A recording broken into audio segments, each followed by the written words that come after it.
क्या आप जानते हैं हर व्यक्ति परेशान क्यों है? चाहे किसी भी देश का हो, किसी भी राज्य का हो, कोई भी संस्कारों को जीता हो, किसी भी संप्रदाय का हो, लेकिन उसके पास समस्याएं हैं, उसके पास में बहुत सारे रोग हैं, उसके पास में बहुत सारे ट्रॉमास हैं। क्यों हैं?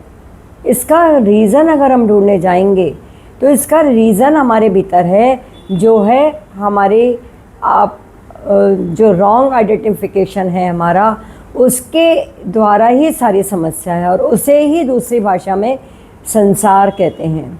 संसार जो मेरे मन को सरकाता है, कहाँ सरकाता है? कभी सुख में तो कभी दुख में, कभी मेरे में तो कभी पराये में।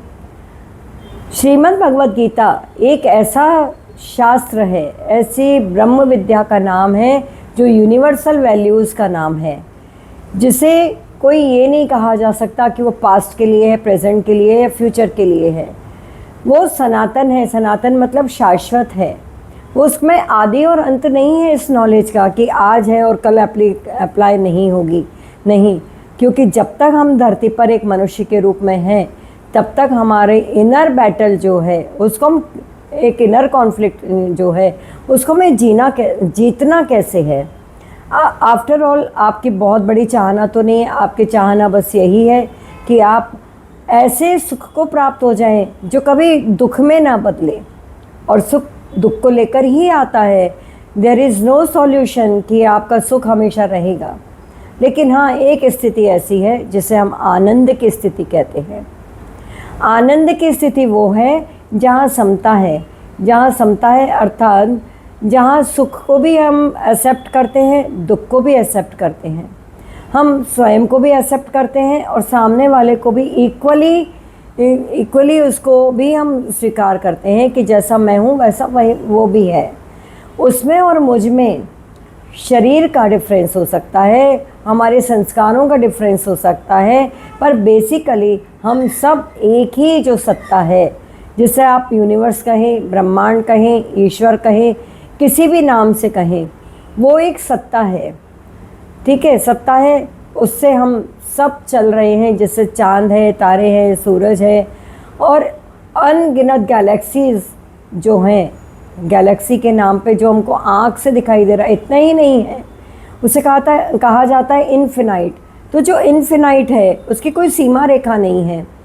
तो जो पहले फॉर्मलेस था, उसने एक इच्छा की कि मैं 1 से 2 हो जाऊं, तो उसने एक्सपांड किया, मैटर आया, क्योंकि उसने इस चीज़ को संकल्पित किया कि मैं 1 से 2 होने के लिए तो पदार्थ की आवश्यकता है। तो वही पदार्थ जो कन्वर्ट हुआ वो सिवाय एनर्जी के तो और कुछ हो नहीं सकता, क्योंकि जो एनर्जी थी वही हमें इस फॉर्म में दिखाई दे रही है, जो कंक्रीट है हमारे आसपास, जिसे हम अपने 5 सेंसेस से हम एब्जॉर्ब करते हैं अंदर की तरफ, वो उस एनर्जी को ही हम गेन करते हैं।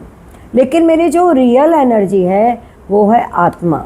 आत्मा जिसका कोई फॉर्म नहीं है, जो लिमिटेड नहीं है, जिसका कोई अपना संस्कार नहीं है।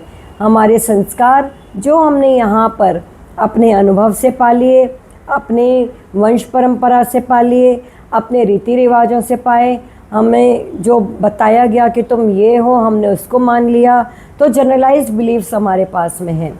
लेकिन आध्यात्मिकता इससे बिल्कुल परे है। आध्यात्मिकता तो आपको सामान्य बनाती है, वो आपको किसी एक जगह पर नहीं जोड़ देती, कि आपको लिमिटेड नहीं करती, वो आपको इन्फिनाइट करती है। वो नॉलेज जो सुप्रीम नॉलेज है उसको हमने ब्रह्म ज्ञान कहा है, क्योंकि वहाँ किसी संस्कार विशेष, किसी धर्म विशेष, धर्म तो खैर एक ही होता है जिसको धारण करने से हमारी उस तरफ प्रोग्रेस हो जहाँ पर हम इन्फिनाइट के साथ मर्ज हो जाए। मर्ज तो हैं ही, लेकिन हमारा जो आइडेंटिफिकेशन है, ईगो है, वो चला जाए। ईगो को मेल्ट करने के लिए हमारे अंदर एक अवेयरनेस चाहिए, एक होश चाहिए। इसी को जो यहाँ पे हमारे बड़े बड़े स्पिरिचुअल मास्टर्स हुए, या हमारे यहाँ गुरु हुए, संत हुए, उन्होंने कहा कि सेल्फ अवेयरनेस में आओ। तो सेल्फ अवेयरनेस में जाने के लिए हमारा मन बहुत डरता है, क्योंकि मन को पुरानी आदत हो चुकी है। वो 84 84 लाख योनि में तो गया ही है, उसके पहले भी ना जाने कितने जन्म मृत्यु हो चुके, क्योंकि जीव अनादि है ना। अनादि है मतलब इसका हम जीव भाव में आए, वो डेट हम याद ही नहीं कर सकते, क्योंकि हमें पता ही नहीं हम कब से आ रहे हैं और कब तक आएंगे। लेकिन now we can decide it, आज आप निर्धारित कर सकते हैं। तो निर्धारित करने के लिए क्या हमारे पास में है, कौन सा मापदंड एक है, तो हमारे पास में उपनिषद हैं, हमारे पास में ब्रह्म सूत्र हैं। इसमें याद रखिए, फिर से मैं आपको कहूँ, किसी संप्रदाय विशेष की बात ही नहीं है। हमने जो संप्रदाय चलाए हैं वो अपने आप को एक अलग पहचान दे करके चलाए हैं, जबकि जो सनातन है वो पूरे इन्फिनाइट में फैला हुआ है ज्ञान रूप से, और ज्ञान के द्वारा ही जो कुछ है, हमारी बॉडी की रचना हुई है, हमारा शरीर जो चल रहा है वो भी ज्ञान से, क्योंकि हर चीज़ को पता है कि मुझे कैसे एक्ट करना है। जो आपकी फिजियोलॉजी है, आपकी बायोलॉजी है, एक छोटी से छोटी सेल का भी एक गुण धर्म है जिससे वो ऑपरेट कर रही है। तो अगर हम मन के लेवल पर हम डर जाएं, डराता है मन, क्योंकि ये अपने संस्कार छोड़ना नहीं चाहता, इसको आदत हो गई है संसार को सच मान के उस तरफ जाने की, और जब हम इसको पीछे लौटाना चाहते हैं तो वही आदतें, वही संस्कार, वही ईगो हमें तंग करता है, हमको पीछे जाने से रोकता है। फिर हम इसमें ये भी सुनते हैं कि भाई स्पिरिचुअल हो जाने से हमारा सब कुछ छूट जाता है। छूटता क्या है, ना हम कुछ लाए थे ना ले जाते हैं, सब तो यहीं छोड़ के जाते हैं। तो फिर हम डरते क्यों हैं स्पिरिचुअल होने से? हम यही कहते हैं अपने बच्चों को स्पिरिचुअल मत बनाना। कितनी हमारी गलत धारणाएं हैं इस आध्यात्मिकता को लेकर के। आध्यात्मिकता तो एक वो पॉइंट है जहाँ पर आप एक बहुत खूबसूरत, बहुत अच्छे इंसान बनते हैं, जहाँ आप इन्फिनाइट हो जाते हैं, जहाँ आपकी एनर्जी सबको हील करने लगती है, जहाँ आप सबको करुणा और दया और प्रेम से अपने आप को जैसा भी चाहें उनको मदद करते हैं, अपने आप को भी उस ईगोलेस होकर के अपने आप को देखते हैं। तो इसमें क्या बुराई है? देखिए, स्पिरिचुअलिटी होना अर्थात समझदारी का नाम है, ना कुछ छोड़ने की ज़रूरत है और ना पाना है। ये तो सब एक सपने की तरह है। इसलिए कहा है उपनिषद में कि ये जगत है, मिथ्या है, स्वप्नवत है, लेकिन हम डर जाते हैं, नहीं क्या है ये, बड़ी अलग सी बात की है हमसे। अब सपने में आप अपना ही सपना देखिए, आप सपने में राजा हो जाएं, तो क्या सुबह उठ के आप राजा हो जाते हैं? या रात में आपने कोई बहुत बड़ा कोई युद्ध जीत लिया, तो क्या सुबह उठ कर के आपको सम्मानित किया जाता है, वीर पुरस्कार दिया जाता है? नहीं, आप जानते हैं सपना था, किसको बताएं, कौन सच मानेगा? आपके अंदर उठा, आपके अंदर ही सिमट गया, बस आपके अंदर एक स्मृति है। याद रखिए, जो कुछ भी हमारे पास में है वो केवल स्मृति मात्र है। स्मृति कैसी है? इसलिए अर्जुन ने गीता के अंत में कहा था, नष्टो मोहा स्मृति लब्धा।